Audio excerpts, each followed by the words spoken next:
I just want to say thank you, everyone, for coming here today and for learning a little bit more about the Great Discovery, Six Sigma. And I'm so honored to have Sandra Harry here. If you guys don't know who Sandra Harry is, she is the current co-CEO of the Great Discovery. She is the current chairman of the board at the Six Sigma Management Institute by Mikel J. Harry. She is an executive master black belt, an executive MBA. She leads the Lean Six Sigma training, coaching, deployment, and certification program globally. She is the late wife of Mikel J. Harry, the co-creator of Six Sigma. She is continuing his legendary legacy through the deployment of the fourth generation of Six Sigma, which Dr. Harry called the Great Discovery. With the Great Discovery, people can use the Six Sigma principles in their day-to-day life to improve their personal performance and lifestyle. I have had the pleasure of working with Sandra. She is an incredible leader. She is a brilliant, brilliant woman, and I'm so proud to have her here with us today. Sandra, thank you so much for joining us. I think a lot of people, too, would love to learn more about the Great Discovery and the origins of it. You know, this is the fourth generation of Six Sigma.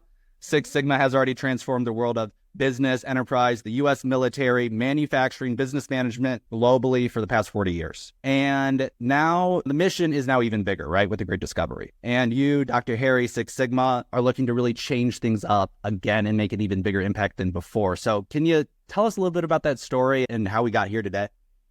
I can, Alex, and thank you so much. And thank you, everybody, for being here. Everybody loves to hear the story. And so I'm going to just dive right in and start back.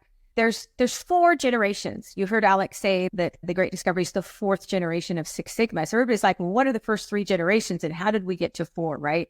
So I'm going to go to do a quick overview. So Six Sigma was developed at Motorola. Mikel was working there. He had in his doctorate studies, he wrote his thesis on what he called the logic filters. And the logic filters were the beginning of Six Sigma. He wanted to create the best problem-solving system in the world. That's what his goal was.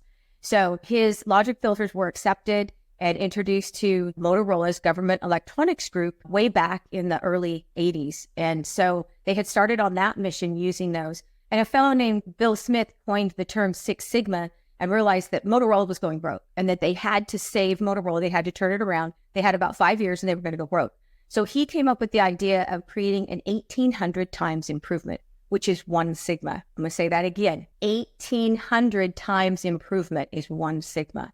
So that's where the whole concept of Six Sigma came to. That's a whole story behind that. Won't go into that today. But basically, Motorola adopted it, used it, and they attacked reducing defects. They had high defects and they had to reduce their defects. They did that. They saved money, won the Malcolm Baldrige Award, turned the company around. It was great. Then Mikel left Motorola to take it outside of the company to the world. Bob Galvin, the chairman at the time, said, Mikel, you have to take this to the world. Unfortunately, Bill Smith, who co-created Six Sigma with Mikel, the two of them did it, passed away in the cafeteria of a heart attack one day, right? In the deployment of Six Sigma in the beginning. So it was very sad. So Mikel took it out to the world, changed the world of business, but he was at GE, where Gen 2 was at General Electric, and that was focused on cost reduction. So it was a much bigger scope what they'd done before. So when he was at GE, he was talking to Jack Welch one night, who was the CEO of GE, and Mikel said to Jack, hey, Jack, what's Six Sigma done for you? And Jack said, you know what, Mikel? It's allowed me to reach out and touch the control function of the company. Mikel said, great, Jack. That's exactly what it's supposed to do. Then he had the foresight to ask Jack, what has Six Sigma not done for you? And Jack simply said, what about my other 95%? What did he mean by that? Six Sigma touches 2 to 5% of the population of a corporation. So Six Sigma only touched that population. What about everybody else? Couldn't they get Six Sigma on board? Mikel said, Jack, I don't have an answer. Let's keep doing what we're doing. They had saved in 18 months, $2.2 billion at that point. So they were like, okay, let's keep doing what we're doing. Then he went to Ford, where Jack Nasser made a comment to him one day and said, I would have paid you double if you could teach us how to think. So the other 95% teach us how you think. So what did Mikel do? He immediately said, oh my gosh, I have a new mission. So the second generation came out of GE, of Six Sigma. In the middle of all this, he was at Ford. Then he did the DuPont implementation. At DuPont was Gen 3, where they increased shareholder value. So the Great Discovery's concept came in right in the middle of all this. So Mikel was deploying, he retired, and he decided to go find the underlying cognitive roadmap that made Six Sigma so successful to get to the other 95% and teach them the way of thinking. So basically the great discovery, what we call the proven path you walk down, is Six Sigma without all the statistics. So that's where it came from, Alex, kind of in a nutshell, in the 4 generations of Six Sigma and how we got here today. Wow. It's really, really exciting because, like I said, this has transformed. I talk to people in India and the Philippines, all over the world. I say Six Sigma, pretty much everybody I know, and they either have heard of it, are a black belt in it, or have a certification in it, or just respect it so much. And it's just crazy in the impact of it. And I wasn't really familiar. I didn't go to business school. I didn't really, and then I started looking and I said, wow, this is the most credible, the most amazing business management system out there. So I'm so honored just to have you here, Sandra, and to answer some questions. We got a lot of people on the call here today, which is great. So is it okay if we open it up to maybe some other questions from the audience and they can follow up? Absolutely. Cool. Absolutely. I would love to take questions. I have a little bit of a question for you guys. Do you guys all how Six Sigma black belts, green belts, yellow belts, and white belts got named? Does anybody want to know that? The answer to that? A lot of people ask me, how is that? Because they're like martial arts. Michael was in the no contact circuit, and Dr. Breakthrough probably understands what I'm talking about. So he was in martial arts when he was a young adult. And when he was creating Six Sigma, they were trying to figure out the names for these, the practitioners. And he was like, they're like ninjas. They hack and whack at the cost. He's like, I know, we'll name them like the martial arts belts. So that's how they got the name. So people do get confused sometimes, but Six Sigma has belts because of that. That's why. We got James Moneypenny. James Moneypenny, did you have a question, a comment, or something to add? Yes, actually. So when I think about where we're going to be in like 5 years and then 10 years, my head just explodes. It's so crazy. So I'd love to hear from you, Sandra, where you see us being in 5 years. And I think 10 years is just going to be so massive. I don't know how you can even conceive that, but I'd like to hear maybe if you have where you think we'll be in 10 years with this amazing opportunity. In 10 years, I think you're right. It's going to be amazing. So from my perspective, when Michael asked me to carry on his legacy, I knew that he meant his Six Sigma legacy, but that was one piece of it. And we've done that. There's the SSMI, the Dr. Mikel J. Six Sigma Management Institute, is global. We do training in third world countries where other providers won't go because we're willing to do it at a much reduced cost, like we do with the Great Discovery, so that people can afford it. We're doing Six Sigma training down in mines in Africa. They hardly have internet. We're doing Six Sigma training in the Maldives.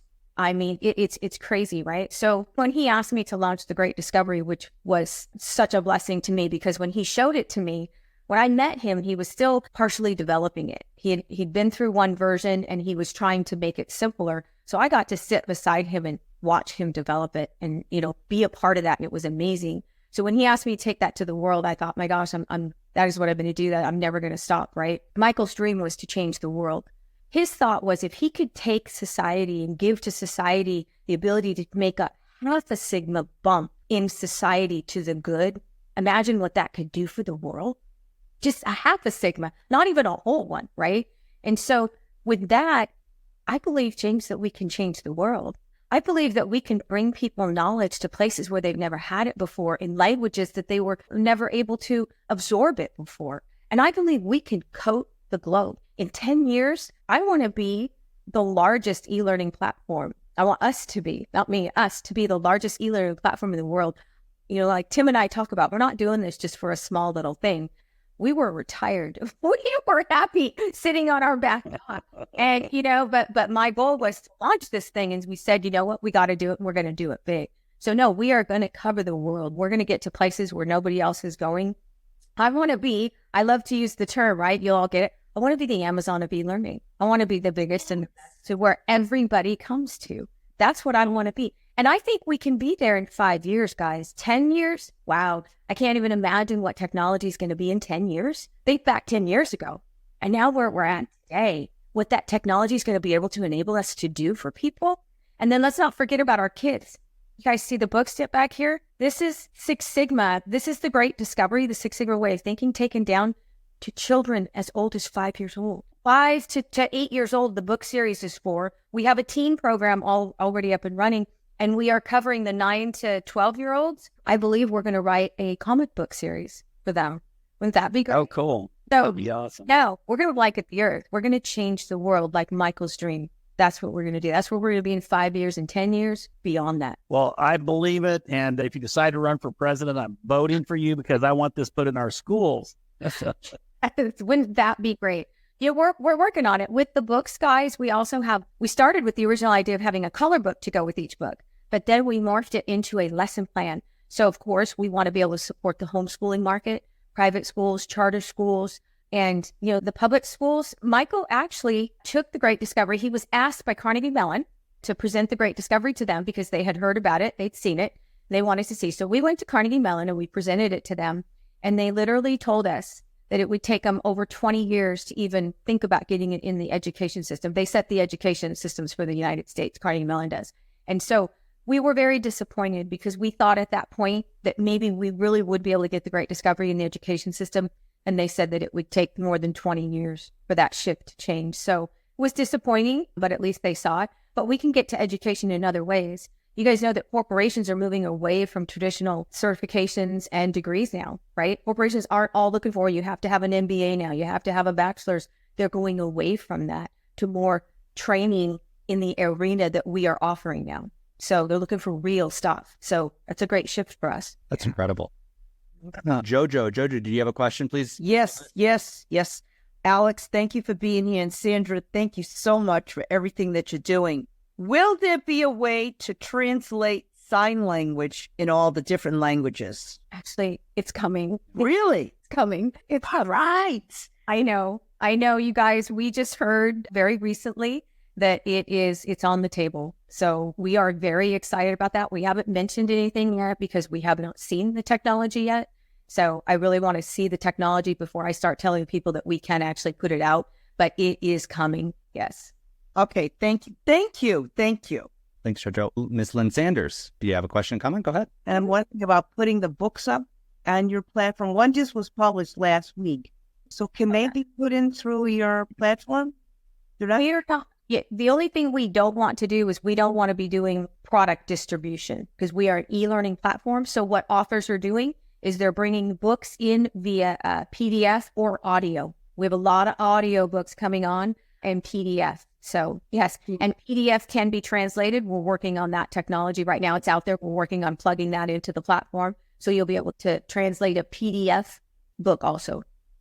So it can be positioned on the platform. That's Absolutely. Yes. great. Thank you. Thanks, Lynn. Miss Sandra Connor, thank you so much for being here today. Did you have a question or a comment? All right. First of all, Alex, thank you for inviting me. So I'm a content creator and the excitement in the room is palpable. I really want to understand, Sandra, if you could kind of break down succinctly what the primary purpose of the Great Discovery is, how we can glom onto your excitement about its mission. Share that, please. So the Great Discovery is really to help people change the way they think a different way. It really, at the core of it, is for helping someone solve a problem. If there's been something in your life you haven't been able to achieve yet, we'll walk you through the Great Discovery and your odds of success go up exponentially. So that's the Great Discovery. That is the fourth generation of Six Sigma.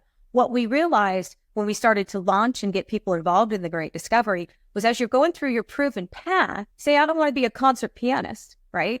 Well, as you start going through, at some point, you have to take action and learn the piano and learn music. And people were, Sandra, where do I go to learn music? And I was like, Google. And I said, Tim looked at me one day and we were sitting here and he goes, we're missing the whole opportunity. He goes, we should be providing the information to people that are going through the Great Discovery on our platform. He said, we need to start an e-learning platform and bring on content creators with all content, unlimited content, everything. So everybody can learn and we need to bring it to the world. And I was like, oh my gosh, that is so beautiful. So my dream of taking the Great Discovery to the world has now just been blown up by empowering humanity with not only another way of thinking, the Six Sigma way of thinking, and then taking that knowledge into that. So it's beautiful. So everyone who comes on with our Champion Pack, Course Creator Champion Pack, has the Great Discoveries International course in it.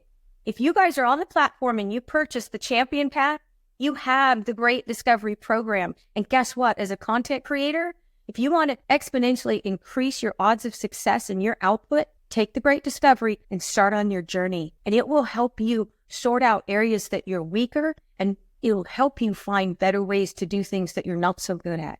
It'll help you solve those problems. It's an amazing process. It's the same process we're teaching the little ones at 5 years old, and they're getting it and they're using it. The other thing about the Great Discovery that's so beautiful, guys, it's a second order change. Does anybody know what that means? It means that I can't go back to the way I thought before. I had an EMBA. I was very educated. I was a CFO of a very large corporation, third largest in the United States. I was introduced to Mikel J, The Great Discovery, and it changed everything about the way I thought.